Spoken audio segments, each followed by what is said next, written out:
So I do see we have a quorum.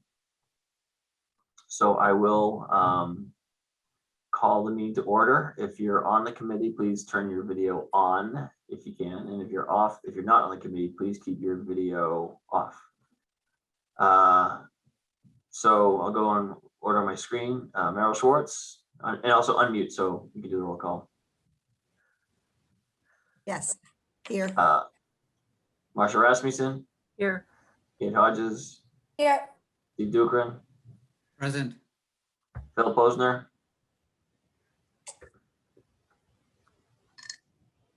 Present. Okay. Aaron McCloskey. Present. Present. Okay, and John Arena, he's here and I know he's around. I've seen him here in the building. So, okay. So, has anybody had a chance to review the minutes? I know Aaron sent them out recently. So, do people feel like they've had a chance to review them and want to make a motion, or do we feel like we need more time?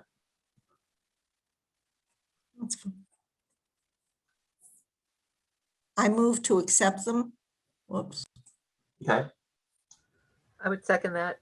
All right. So, motion by Merrill, second by Marsha to approve the minutes. Any discussion about the minutes? Ann Sussman's last name is spelled Sussman. So there's a one correction. Any further discussion about the minutes? All right, seeing none, motion to approve the minutes with that editorial. Meryl Schwartz. Yes. Stephen, Marsha Rasmussen. Approve. Kate. Agreed. Steve. Yes. Phil. You gotta unmute and say it. Yes, can you hear me now? We can hear you now. Yeah. Okay, great, thanks. Yeah. Aaron. Yes. John. Yes. And Stephen Crane, yes. Okay, so one of the issues that came up, I think it came up here, but it also I think has come up at a select board meeting, was the issue of speed limits in town. It came up in the context of Old Marlborough Road, and I asked the police department to kind of explain to us, you know, what the acceptance of the rule of the new law through the new laws a few years ago now, the Massachusetts Municipal Modernization Act, which gave municipalities the ability to set speed limits at certain levels without a speed study. And so, but there are some nuances to that I think we did have town council kind of explain that to us, and it was kind of in that context with town council's explanation that I had asked the police department to present some information, kind of explain it to us. Chief O'Connor, I think, is here to go through all of that.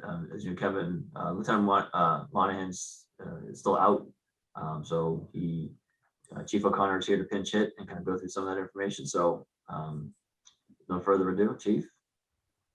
So, Stephen, my understanding is just talk about what the history of where we're at in town. Article 29 in the 2018 town meeting, the town adopted the 25-mile-an-hour speed limit in thickly settled areas. That was subsequently put into the traffic rules and regulations by the select board on December 17th of that year. Following the winter and the thaw, the CPW was able to, in April, April of 20, put up signs on all the entrances of town, which comports with the law, advising people that is a 25-mile-an-hour speed limit in areas that are not posted otherwise. And the other places that are posted in town with different speeds, those are areas that have had special speed regulations put in place over the years, and those in accordance with the law did not change to 25 miles an hour.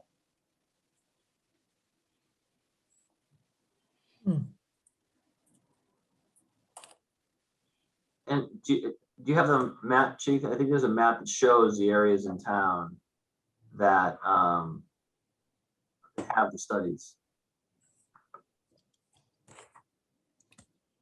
Yeah, I don't know if I'm gonna be able to share it on this computer, Stephen, but I can All right. email it right over to you. No, I have it. I will, I'll go ahead and do that.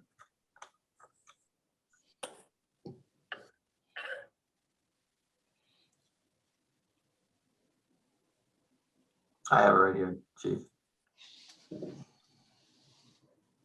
So I will share my screen instead. And I know this is kind of hard to see. I'll zoom in a bit. First, I'll show you the thing. So if can people see the down here, the speed limits in the base map, and you can see the special speed regulations are the heavy red lines, and then the statutory limits are the blue ones. The other ones are just, you know, streams, open water, edge of pavement. So you can see when I zoom back out that there's a fair number of streets that have mostly the main arterial streets that have the studies, and then a lot of the local streets which would be posted at, you know, 25 miles per hour anyway, that have the statutory limits. Can people see that? Is there an area people want to zoom in on, or any comments on the map? Yeah, Phil?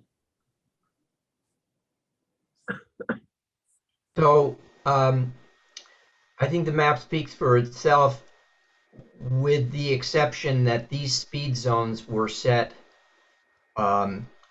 in beginning in 1949 approximately through the 1950s and 1960s. They are a reflection of what the state of the law and public policy were in that era. And they are adopted, bear with me, I had this up on my screen, through the action of the Board of Selectmen. Just bear with me because I had it, but I lost it because it's below my Zoom screen. But there is a traffic rule and regulation which is adopted by the Select Board, and it includes this information. So I think what's relevant in my comment is I think these rules are obsolete and do not promote safety. So my hope is that the committee will recommend to the select board that they abolish the rules and effectively rewrite them. I think the even the new legislation, Phil, though, requires you know, one or the other. If there is a speed study, I think the speed study does govern. And so I think and Chief, correct me if I'm wrong, but my reading of town council's opinion was the way to get at that is to do to update our speed studies for some of these roads. My understanding, Stephen, is that you're correct, that you still have to conduct a speed study using current engineering standards. That's you know, it's laid out in the law, and that, you know, what we have found historically is that when you do these speed studies, that quite often you do not get the result that you want. So if you know, if we all agreed that you know, in this conversation that we think a speed should be low and we do a study, it goes up, and that's the way it's currently done. Steve Dukram would know more about conducting a speed study, but that is my understanding of it and my reading of it, and I brushed up a little bit on it today, looking through the MassGov and DOT site, that we still have to comport with the speed study. Yeah, and I think, sorry, Phil, the only thing I'll say is you could make all roads 25 miles an hour, but I think it's really a binary choice. But I think that, and I guess I would defer to Steve Dukram, but I do know from planning experience that if you make a speed artificially low, it can create its own set of safety hazards. Go ahead, Phil. So I guess my rejoinder to the chief is I don't necessarily disagree with what he says, except that the policy of MassDOT is now changing. So what the chief said reflects the policy that when you do a speed study, the speed study determines what the actual speeds are on the ground, and the speed limit is set at 85% of that actual usage. The problem with that is that people are driving way too fast, speed kills, and we all know that.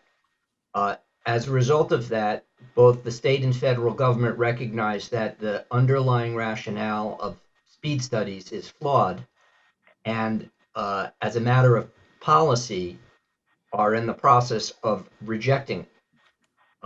So while it's true that the law and the regulations as they are written today reflect the policy of the 50s and the 60s, the regulations of the 21st century will not reflect that. So what my hope is that where we have an area of town where we have a defined safety problem, that we as a municipality choose to declare that we've observed a safety problem and we are going to declare an emergency and take action to address it. I will say that there seems to be a notion that if the town takes an action of this nature, that there is going to be some sort of legal action that will be taken by somebody, which will have an adverse result. I think that is implausible, and I'll say no more. Any other comments? Can I just elaborate a little bit on what the chief was saying? Sure. So the state's regulation was done in 2017, so quite recent, just prior to the town taking action through Article 29 in 2018. And it does, if you read that regulation, it does talk about how difficult it is for communities to accept the fact that when you set such statutory speed limits, it meets a lot of opposition. But the goal of the regulation is to have safe operating speeds. And so when you conduct a speed study, it's just simply not just picking up traveling speed. We do that all the time. The police department has equipment to pick up that data. It's very involved. You've got to get an engineer to actually drive the corridor back and forth, and measuring time, distance, and putting that together, presenting that information to the DOT for approval. So as the chief said, there's a risk that speeds can go up, speed limits can go up. Typically, it doesn't happen. When the engineering is done, you probably can identify also locations that may be hazardous, maybe an intersection or a bend in the street, or a location that has high activity for pedestrians and so on. So you may get exceptions or a change in that location. But generally, the corridor will have to have a statutory limit set by the state. So when we were going through in 2018, the thickly settled and the central business district, the town had an option to do it townwide or just do it sitting streets, and the town chose to do it townwide. But again, it applies only to the thickly settled. Like shown on the map, we have all of these other streets that have statutory regulations for speed limits. And so to change any of them, you have to go through the speed study. I have consulted with traffic engineers from other companies, and it's the same feedback I'm getting because they are hired by towns to do this very thing. So I don't think that there is, it's going to be simply just us changing the bylaws. I think we have to go through the exercise. I haven't heard otherwise. I appreciate that comment, Stephen. And I think to clarify why this is on the agenda, the question came up, you know, there is this law, this road, like I said, 2017 it came out, the town did adopt it. I don't think I had clarification on that at the last meeting, but the town did adopt it. And so what does that mean in terms of setting speeds? Chief O'Connor and Steve Dukran both have kind of explained what that means, you know, on the ground here in Concord. And we showed the map, I can show it again, but we showed the map of what is already kind of set by study. And I think so we just want to clarify what governs speeds in Concord today. And I think, Phil, to your comments, you know, I think I'll speak for myself. You know, it would be nice if there was a different measuring stick that we could use that was a little more flexible than the ones that we have in place today. But we're obligated to use the one we have in place today, I think. So that's my 2 cents on the speed. Any other comments?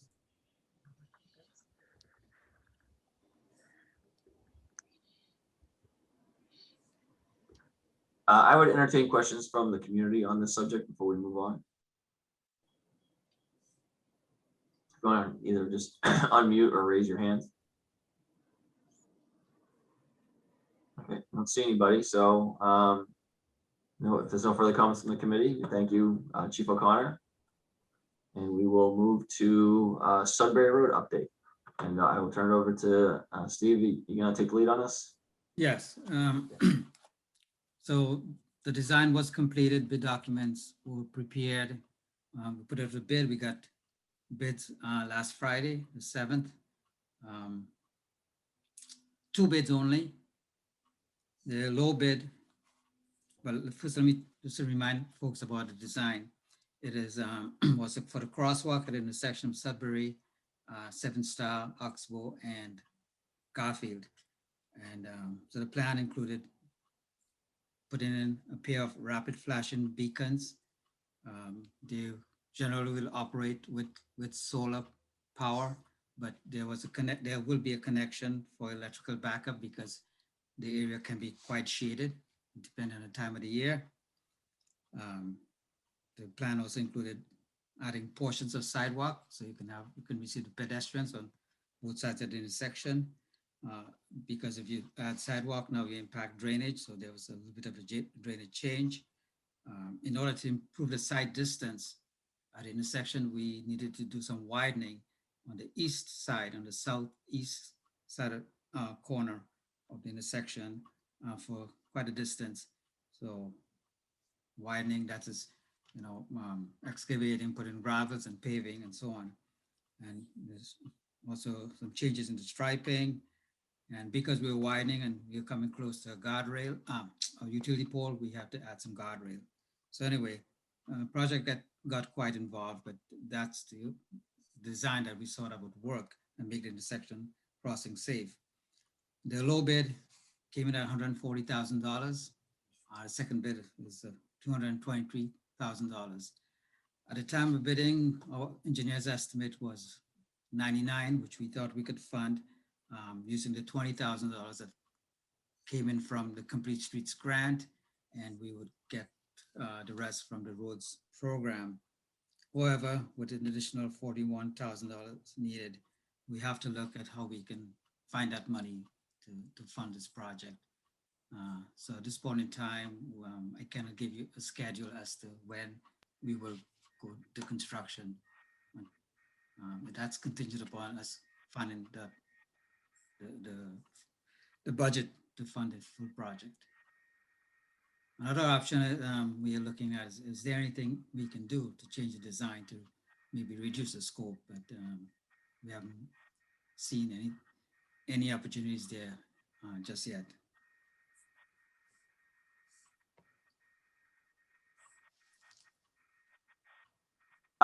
Thank you for that update. The one thing I'll say for the committee's benefit before I recognize Phil is, this is somewhat late breaking for us, and we've had some internal conversations about how could we fund it? Are there, grant opportunities out there? But bearing in mind that we don't want to have an endless timeline, we'd like to stick with the bid we have, and those only stay, good for a certain amount of time. So we know we need to, one way or the other, do something about this here in the near term, but it's, like I said, it's late breaking. So we're not kind of throwing our hands up in the air and say, oh, well, guess we can't do anything. We're really trying to find a way to do it. But, we'll be looking at, we're coming to the end of the fiscal year. So we'll be looking at, other funding opportunities that may be things that we wouldn't normally employ for a project like this. Phil? Two questions. Could the town engineer refresh our memories as to what the numbers were for the Complete Streets grants? I thought I could have misheard, but I thought I heard him say that it was $20,000 that was allocated to this project from that pot of money. Could he just give us a breakdown of what the allocations of money from the Complete Streets grant were to be, and where what projects are supposed to be applied to? Yes, I can. So the total grant is almost $400,000, $399 and something. The largest project, the Hubbard Street improvements, that runs around, rough numbers on top of my head, 200, maybe 20. I may have them wrong, but it's over 200,000.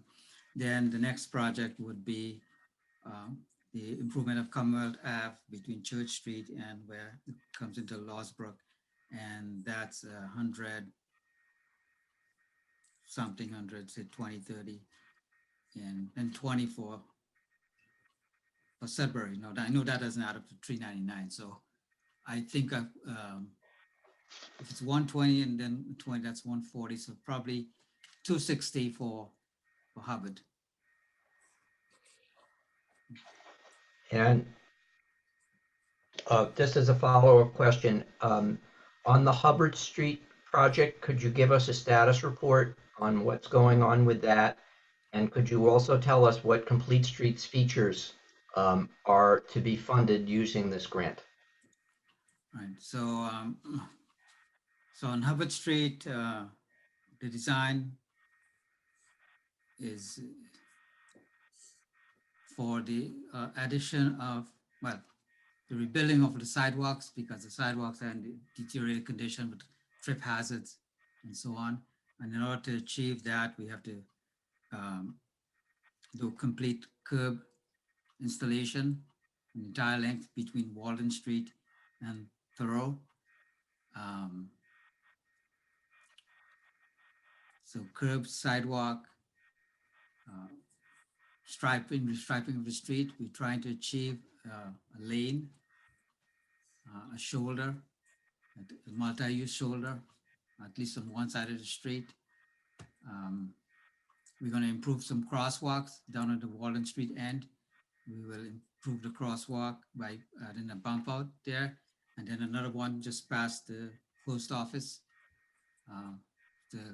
so enhance the crosswalk, making it safer.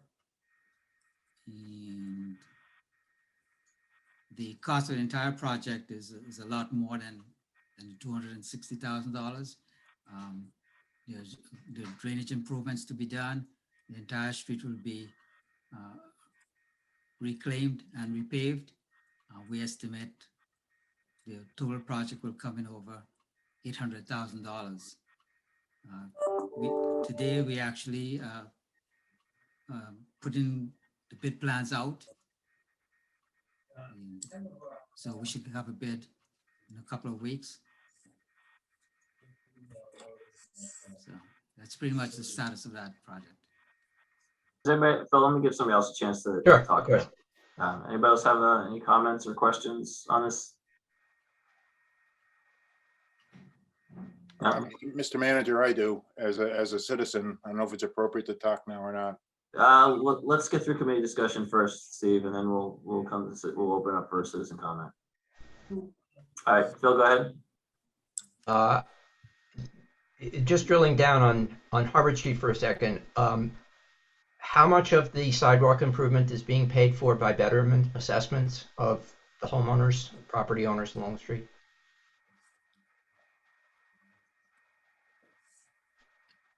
I don't know. Do we do betterments here? I don't believe any of it is. I think it's all coming out of. None. Okay, so no betterment assessment. No betterment assessment, no.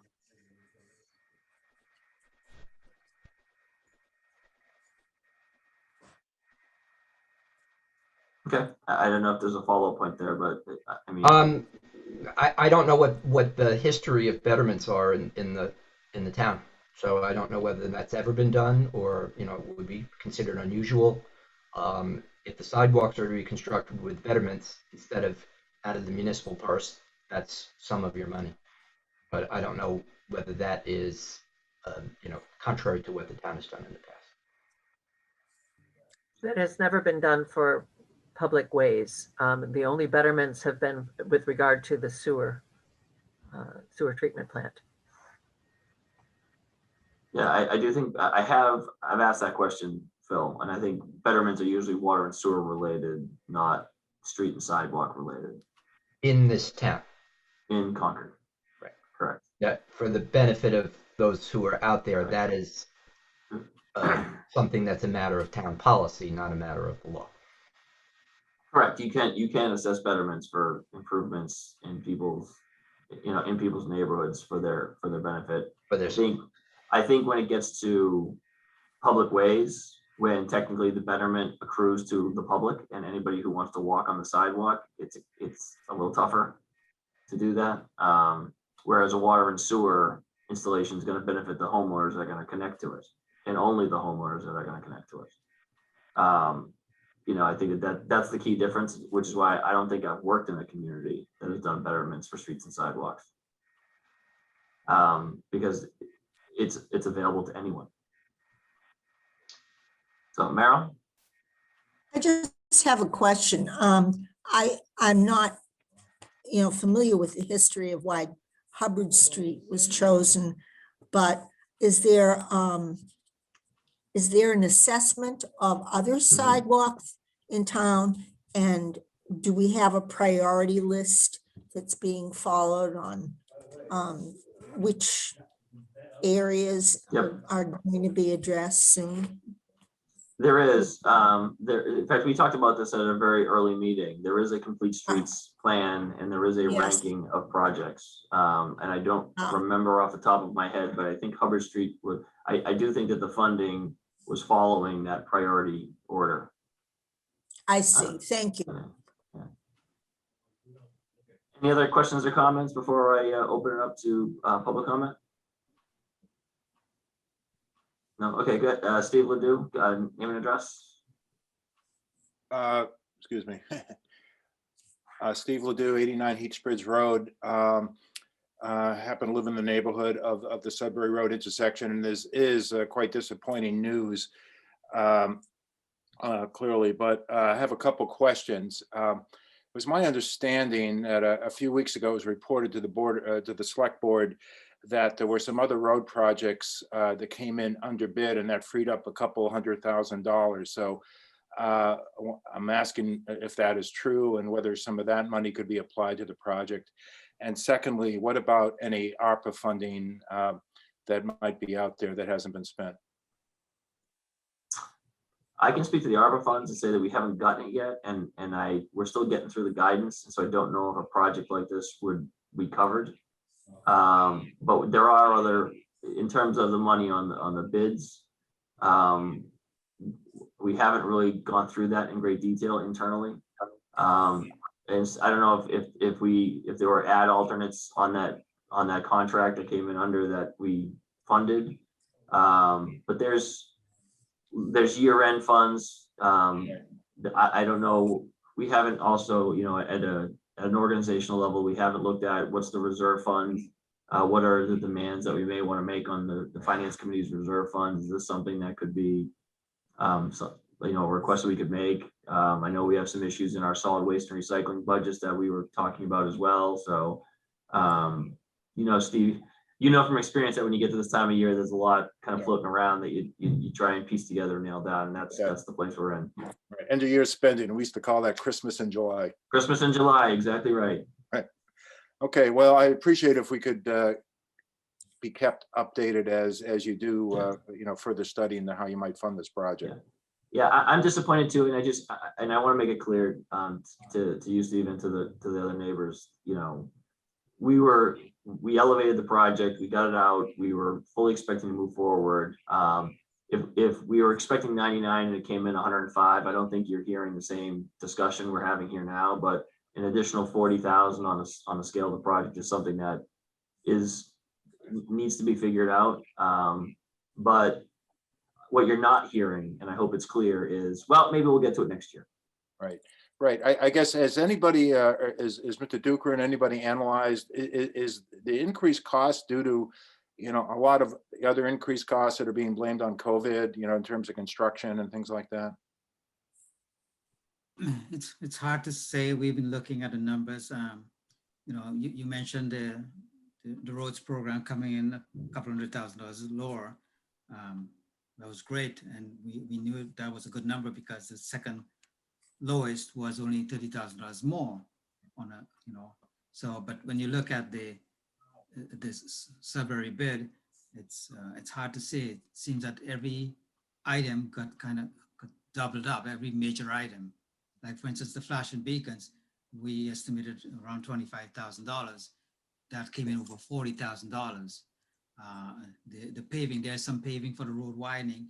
The number is very high, so it's very difficult to say.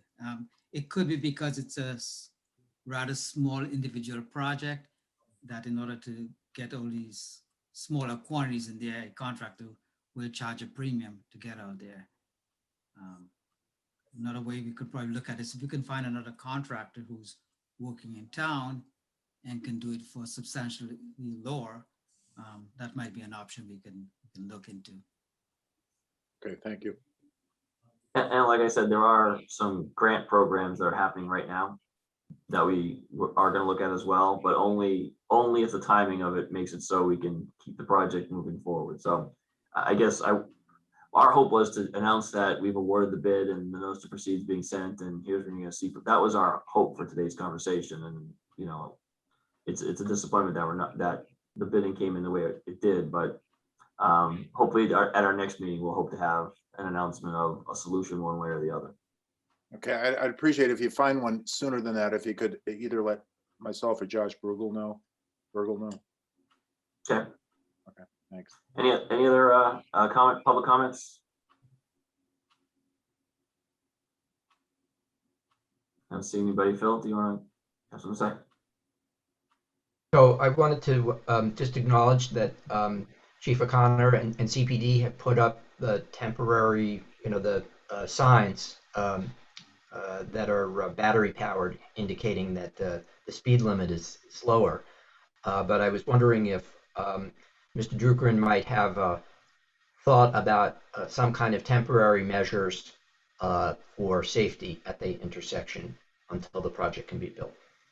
If we do have, that is the only crossing for kids from east Sudbury Road. We talked a lot about this at the very beginning. I don't want to go backwards. One of the reasons why we escalated the engineering and got the project at the bid was because we did not have temporary solutions that we felt enhanced safety. And so while I appreciate the question, we've already discussed that at great length through this committee, and I think the focus is how do we get sufficient funding to get the project going. I don't want to kind of revisit the whole discussion about temporary measures. We did spend quite a bit of time on that.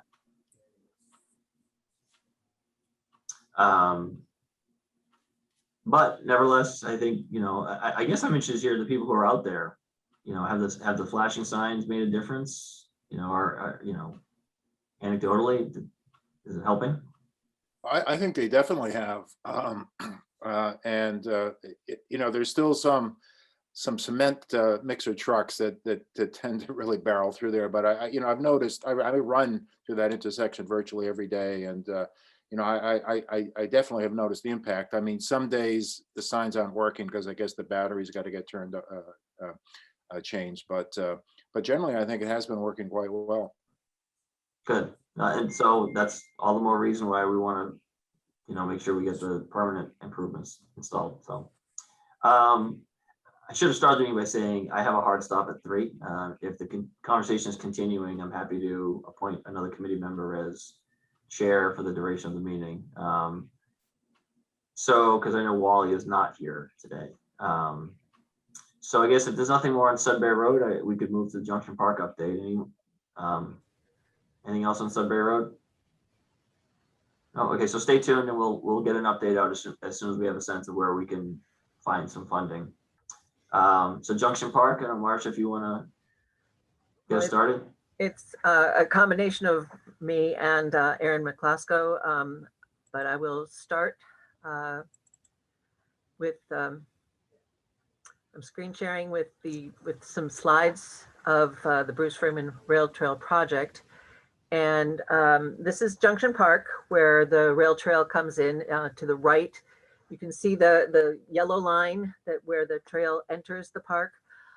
This was designed very closely with Concord Public Works and with the designer for the Bruce Freeman Rail Trail. They took into consideration that they didn't want to change anything about the park. They wanted to retain the rain garden. You can see that there's a wide space for both the trail users and for the park users. This was intended to be a shared trail. And, what we're trying to address now is the behavior of the cyclists. So moving forward, if I can.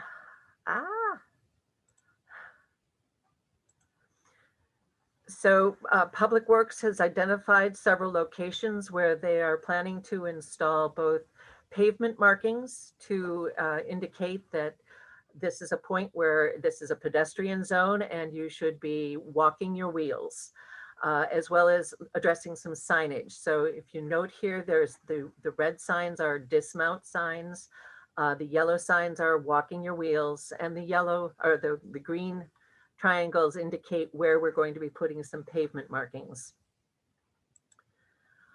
This is on the Bruce Freeman Rail Trail at the commuter parking lot as you're approaching southbound, both into the lot itself. You see the concrete pad here, and then at the entrance to the commuter platforms, placing pavement markings to indicate this is where you should be walking your wheels. Additionally, there's a potential for installing a sign on that stone wall in advance there that might say, this is a pedestrian zone, walk your wheels again. And this is what we're thinking, the pedestrian zone, walk your wheels. We're not sure if the word please will be included or not. I think that's a point of debate, but to be nice, we might start with please, and we might have to cross out please and indicate walk your wheels. North, as you're coming from the Assabet River and heading northbound, this is at Main Street as you approach the Junction Park. And again, we have the nice concrete on the sidewalk, and then at the sidewalk entrance to Junction Park would be, again, walk your wheels. There would be no intention to put any pavement markings on the pavers in the park.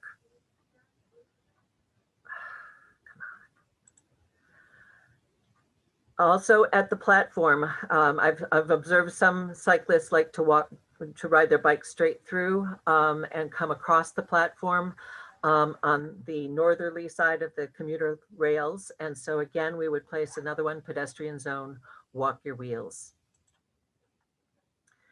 And this walk your bike sign is what exists along the trail already. We'll be adding some so that you can see it from both directions.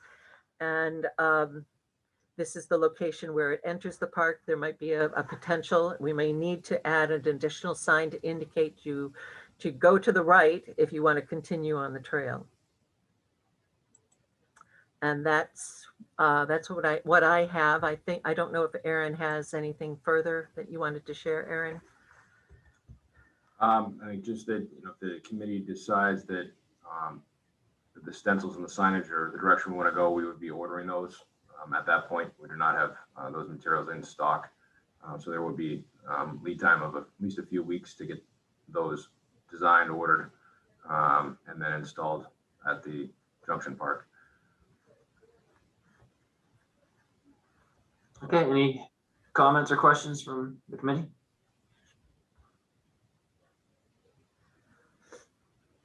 All right, any public comment?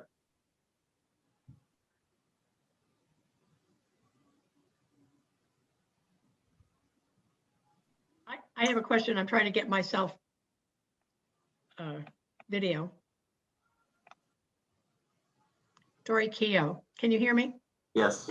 51 MacArthur Road, and I'm pleased that something is being made, an effort is being made. It can only help the situation, but I would comment on a couple of things. First of all, the sign at the traffic light has been there ever since the park was opened, and so I wonder why we would expect a sign on the concrete in addition to the sign beside the traffic light, which says, "Please walk your bikes." And I thought the law was that when you were going across a street on your bike, you were supposed to get off your bike anyway. But I'm wondering, the signs that I noticed that are on the trail beside the railroad track, which has been put up a number of years ago, and those are very tall signs, which I guess they have to be. Somebody told me from the state engineering department that they have to be that tall. I don't know why, but what is going to be different about them now? Why would, I mean, I'm always hopeful, but why would we think that this would make a difference? And I understand now, I completely understand why from the very beginning, we were told that the police would not enforce this, and they're quite right, because it's not a law. And so no one has any argument with that at all. And we're not asking for the police to do anything. And they don't want to be a negative force either. But if those signs, which are pretty much there, the same as they've all been, what will make this different? And my second part is, if it doesn't work with the right now, and the people who are using the trail now are local people, why is there any reason to suspect that this will work once we get the bridge done and we have people coming from other communities who don't have any vested interest in Concord?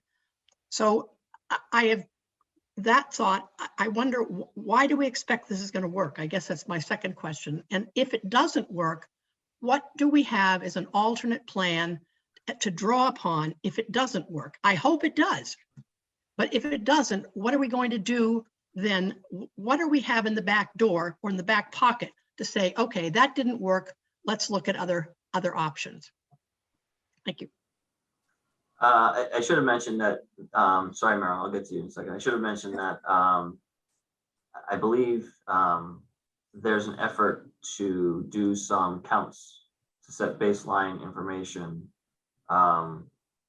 for walkers, bikers, users of trail. I see Richard Founders here, and I know he's been involved in that effort, or I guess I was going to say leading that effort, but I don't want to put you on the spot. No. Richard, do you want to spend just a minute talking about what you're doing there and how that will inform this process? Yeah, next week is the there's going to be a count on the trail as part of the statewide program that counts walkers, bikers, and other people on wheels on these kind of trails. So next Tuesday, Wednesday, and Thursday, there'll be counts at 7 to 9 a.m. and at 4 to 6 p.m. And I think on Thursday from 2 to 4 p.m.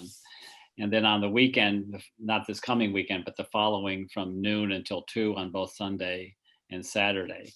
And I know that we'll have counters at the basically that bike repair station right near adjacent to Junction Park, as well as 2 other locations. And That'll give us some hopefully good information about current use. And obviously when we have the bridge open, then we'll kind of be able to see how things are growing. So that's an opportunity to not only count, if you're at that point near Junction Park, not only are we counting, it might be useful to have the person counting there to also note people who aren't getting off their bikes, just to kind of keep account of what's the percent, get a rough idea of the percentage. And we certainly could talk to people about doing that.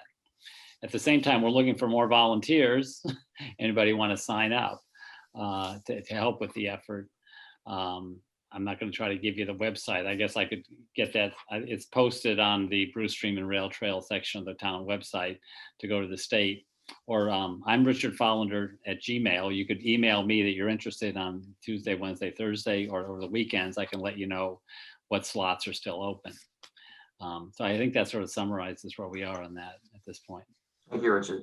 Marilyn, you want to make a comment? Oh, no, I was just going to add to what Dory was saying in terms of what do we do when and if people really just don't dismount. I happened to mention, this, what we were recommending in terms of signage. And, a friend said to me, what makes you think that this is going to change people's behavior, which is the bottom line, by reading a sign?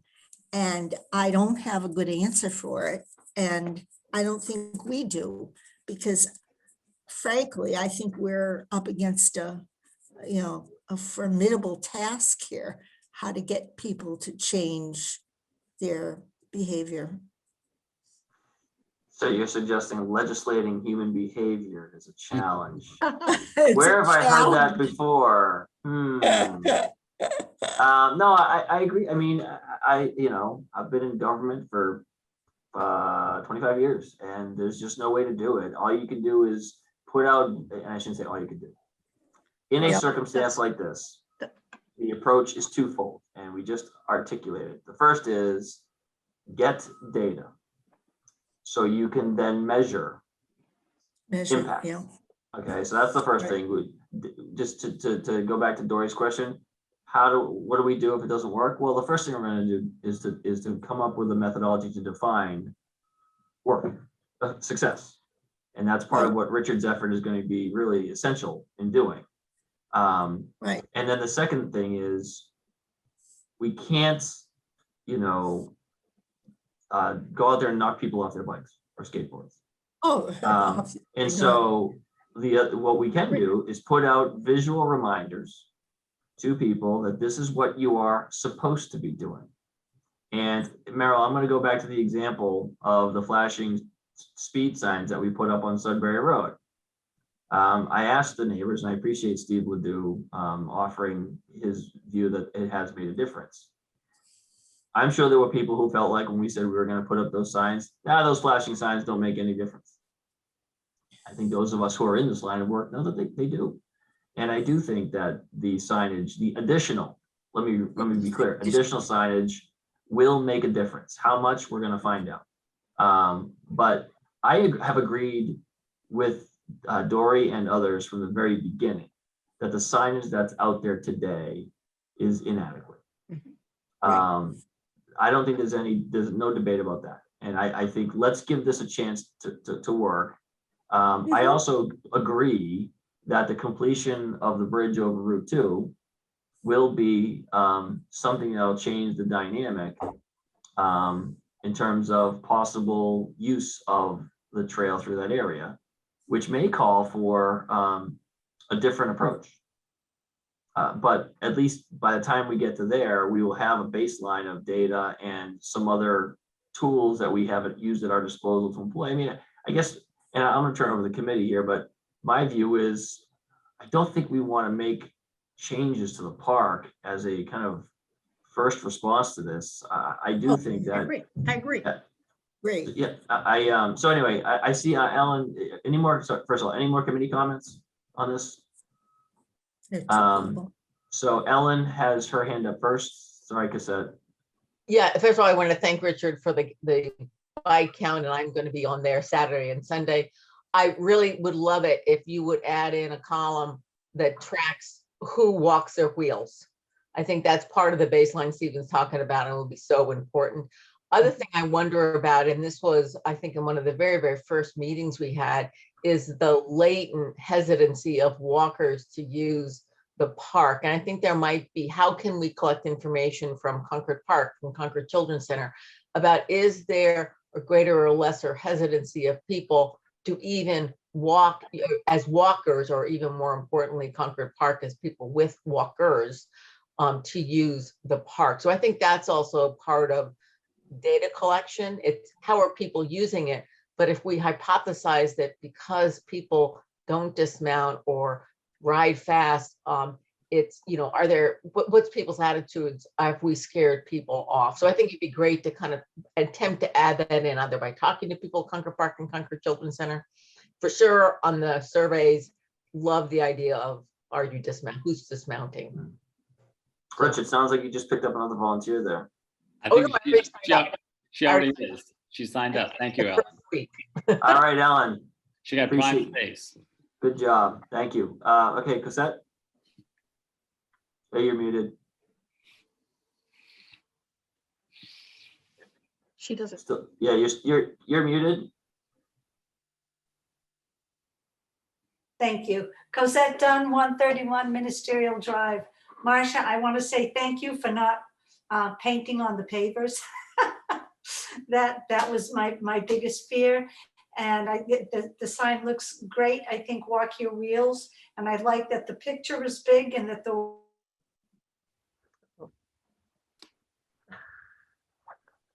It froze. So,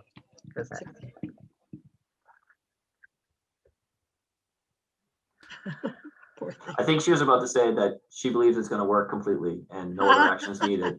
Yeah, I think so. Her computer has been giving her troubles, I know. seeing the data, it's the way we have.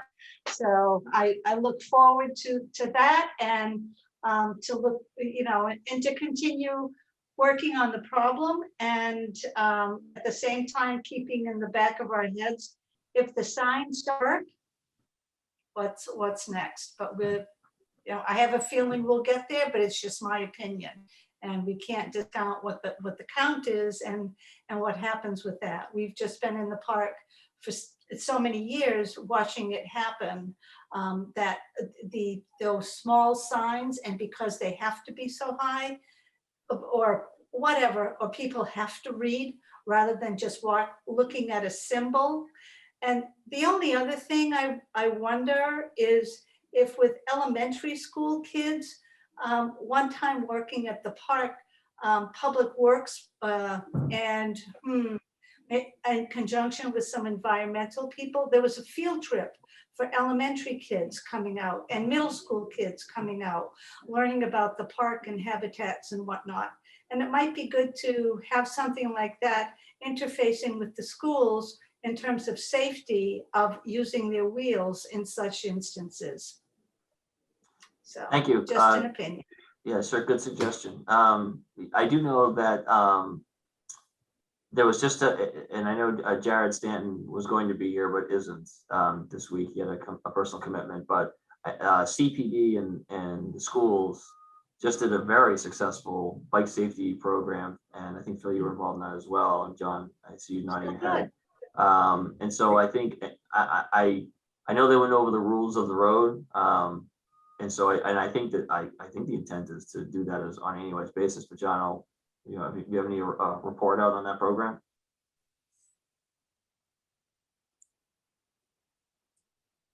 Oh, can you hear me now? Yeah. Okay, so, yeah, the report that I have is strictly from admin and principals that were involved in it, and they were very highly successful. I know Phil was, I think, more hands-on in some of those areas as well. And today, there was a rain date, so Alcott had theirs today, which even our Boston students were dropped off at Kai's Road and walked in from there, and very successful all the way around. Good. Any other committee comments? I do see we have another committee member's hand raised. Any other? Oh, sorry. Go ahead, Meryl. quick question. Do we have a sign as well that says no skateboarding? Yeah, that's a good point. Yeah. Yes. Through the part, well, the walk your reels thing, the intent of the walk your reels is it's bikes, skateboards, scooters, it's all that stuff. Oh, yeah. So we can't put up one additional sign that says directed at kids, really. I'm wondering if that would have more of an impact. I think that we'll see what the data shows about number of skateboarders. And maybe have that Okay. conversation in that context. Okay. Mark, Galis? Hello, thank you. Let me just lower my hand here. Mark Galis, 62 Prescott Road. I just want to say I support, I think the signage proposals are a really good first start. And it is hard to change people's behavior formally, either as part of the usage count or as a separate count. Getting some data on the violation of the dismount would be useful. One other thought might be affecting behavior by modeling good behavior, or in certain ways, like, for example, if there's ways to reach out to any groups of students or groups of cyclists or whatever that can know in advance when they go through this area as a group, they dismount, then people follow what other people do. So through certain groups, we might be able to do something, or if there's going to be some cycling activity publicized on that road, make the conscious display, possibly even video dismounting and walking through that area, something that people see. Thank you. Thank you. I'd like to, as I said, it's 3 o'clock now. Are there any other comments on Junction Park? Okay, moving on, bicycle subcommittee membership. So Phil, I will step on your toes a little bit here. I know that we had originally, it was Kevin and John and you that were going to be kind of our subcommittee to work on these issues. And I think that between Kevin hasn't been in, and I know John's with the full back to school order and transportation, it's been a struggle, I think. So one of the things that I previously felt was that subcommittee members should really be members of the full committee as well for continuity. But I think given the reality of the needs of this bicycling subcommittee and the importance of those issues, I think I would consider appointing members of the subcommittee that aren't on the Transportation Advisory Committee. Any thoughts on that? And Phil, I will start with you. I think that is a sensible idea. And someone mentioned, I think the last time we met, that the West Concord Advisory Committee is kind of the precedent for that. West Concord Advisory Committee is sort of a subcommittee of the planning board, but many members of that are not members of the planning board. So the only other thing I'll say, I know our time is brief, is in looking at the neighboring towns, the rosters of those towns are anywhere from 7 to 13 in Lexington, so somewhat larger groups. Do you have a number in mind of how big that subcommittee should be? Personally, I think 7 or 9 people is reasonable. It gives the committee diversity of viewpoint, allows people from different parts of town to participate, and it gives us enough membership so that we don't run into problems with quorums or lack of ability to actually take action. I guess my instinct is that 7 is better than 9, just because of attendance and things like that. And committees can get, Phil, I'm sure you've been on a million committees, they can get too large. Yeah, understood. That makes sense. I guess I would then entertain a motion to expand the size of the bicycling subcommittee to 7 and recommend appointment of members from outside the Transportation Advisory Committee. So I'll make that motion. Second. Is there a second? I second that. All right, so motion made by Phil, seconded by John. Any more discussion on that expansion? Okay, I'll call for roll call vote. I'm just gonna go, the screen has shifted around as people have raised and lowered their hands, so I'll go on the, or if you're not on the committee, could you turn off your video so I don't get confused, please? I get confused very easily. So Meryl, Yes. Steve Dukrin, Yes. Phil, Yes. John Arena, Yes. Aaron Klosko, Yes. Master Rasmussen, Yes. Kate Hodges, Aye. Stephen Crane, yes. And I just happened to talk to Dr. Hunter shortly before this meeting, and she voluntold Jared Stanton to be one of those members. And actually, I think as a replacement, to be honest with you, but that's a conversation we can have another day. But she said that Jared would be a better fit for that role.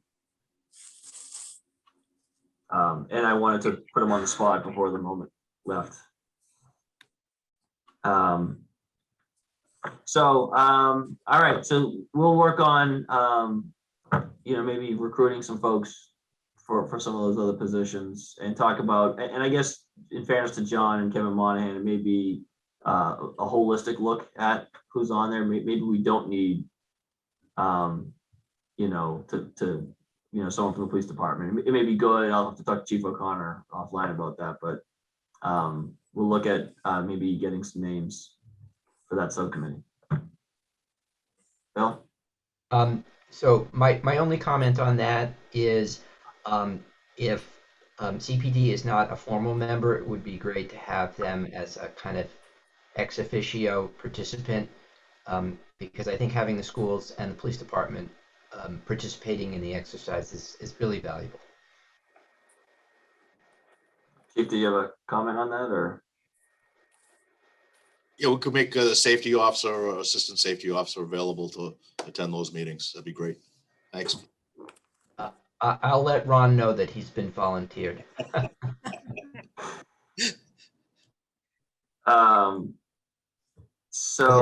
Can I say one other thing? Yes, quickly. That very quickly, I wanted to just follow up on your comment earlier about the safety initiative with the schools and CPD. I wanted to say thank you very much to Officer Holsinger and all the other members of CPD, and also all the folks at the school department who participated. We had, by our counts, over 260 kids over the 3 public schools as cyclists, and hundreds of kids as walkers to school over the last 3 days. The schools are now participating in the state Safe Routes to School program, and it's really been a very wonderful success. It's very gratifying, and I wanted to say thank you to each of those groups, because they really contributed a lot. I've heard nothing but great things about that event, Phil, so thanks for your involvement. So Richard, hang on a second, because I'm gonna skip over committee correspondence. We do have one letter that was distributed to the committee today about possible expansion of the membership. And then I'm going to skip over liaison. I'm already very late for my next thing, and just go right to public comment. And with that, Richard Follander, name and address. Quickly, I also want to commend Phil and the team on the school Bike to School. They've also been recognized by the state and are going to be receiving an award in June, I think it is. And Ron Holsinger's, I don't know if you've seen it, his note on Everett Street: slow down, you're moving too fast. You got to make the moment last. I mean, I think that kind of approach does get your attention, and I hope that we can bring some of that lightheartedness to the Junction Park situation as well. Finally, I know that someone from the Bruce Freeman Rail Trail would be interested in serving on the bicycle subcommittee. That'd be great. And thank you for leaving us feeling groovy. Yes, very. Any other public comments?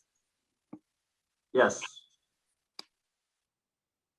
Yes, as you probably were referring to our letter about the expansion of the bicycling subcommittee. I think in and of itself, that's a great idea, because it's hard not to break the open meeting law with just 3 people, for one thing. And I just wanted to mention about the Bike to School events, that if subcommittee members happen to communicate through third parties, that would also have been against open meeting law. This is just for information. It's not for making any fuss about Bike to School events. That's a good thing. And well, I did articulate in my letter my concern about the people, especially the co-chairs of the Bruce Freeman Rail Trail Committee being, and Mr. Posner himself for that matter, being quite predisposed and in collaboration with Bedford to, for example, pave the Reformatory Branch Trail.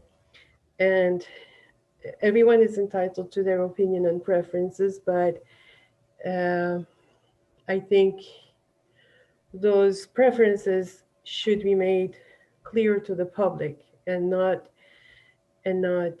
issue should not be presented to the select board with either misrepresentative statements or under the guise of some other national regional greenways safety plan or something like that. I mean, it has been difficult to have an open public conversation about what the goals really are, because you guys are trying to make this happen through sort of covert means, and I don't think that's fair. I don't know if it's fair to talk about people's motivations in public comment. No, this is not motivations. This is fact. I'm not talking about motivations. I'm not that stupid, Stephen.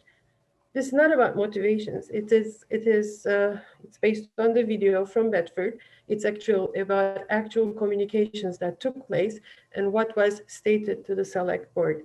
It is about what was stated to the Littleton select board about the composition of the national regional greenways. It was about how that was put on the select board agenda. So those are the covert actions. I'm not talking about motives. Everybody's entitled to their motive. So what I want, if you're going to do anything about the Reformatory Branch Trail, is to come out and say to the select board, we want to pave it. Can we have a committee? And then hear what the public has to say about that idea. And also, as I said in my letter, please include people who are not interested in paving certain trails, especially the Reformatory Branch Trail. And other than that, it's a good idea to expand the committee. And one more request that has nothing to do with the bicycling subcommittee. I know that you post your meetings legally with the agenda and everything within 48 hours. And this is just a request. It would be nice to know when you're going to meet, nevertheless, whenever you know it, so that people can kind of plan whether this Wednesday or next Wednesday or what hour, etc., if possible. I know you don't have to do that. So I think that's all. Thank you. And I'm sorry I missed your concert. I hope it went well. I'm sorry? I'm sorry I missed your concert. I hope it went well. Oh, I can send you the link and I express my thanks to you in there too. And that'd be great. Thank you. Yeah, I will send you the link. Thank you very much for enabling. You're welcome. Thank you. Any other public comment? I don't know. I don't know that I want to go back into the committee agenda, but if you are inclined to make me even later for my next meeting, go ahead. I just wanted to ask Tanya if she could send me the link as well. And also, I will agree that I think having a public conversation with regard to the Reformatory Trail is a good idea, and maybe we can put that on the agenda for another time. It's going to be on the agenda. We just haven't gotten to it yet, and I think we've talked about that a number of times. It's coming. We've just got other issues in front of us to deal with. So, all right. Any other? Mark, do you have a comment? No, I just say we'll send a note, and I think people need to be advocating very openly. That's what we're talking about, and having early conversations before something really gets railroaded. Unfortunately, by the time you hire a consultant, the rails have been placed. That's what bothers me a lot. Thank you. Okay. Any other comments? If not, I'll entertain a motion to adjourn. Second. Or I made it. Second. Meryl, was that a motion to adjourn, or did you have a comment? Yes, I was. Okay, so roll call vote. Meryl Schwartz. Yes. Steve Duggan. Yes. Bill Posner. Yes, okay, John Arena, Yes. Aaron McCloskey, Yes. Marsha Rasmussen, Yes. Kate Hodges. Yep. All right, thanks. For committee members, so I know we are adjourned, but the meeting, I have a capital planning task force meeting that I'm desperately late for. Those have gotten scheduled around some of these times that have changed the schedule, so I will look ahead a month and try and get that out as soon as possible. Very good. All right, Thank take care.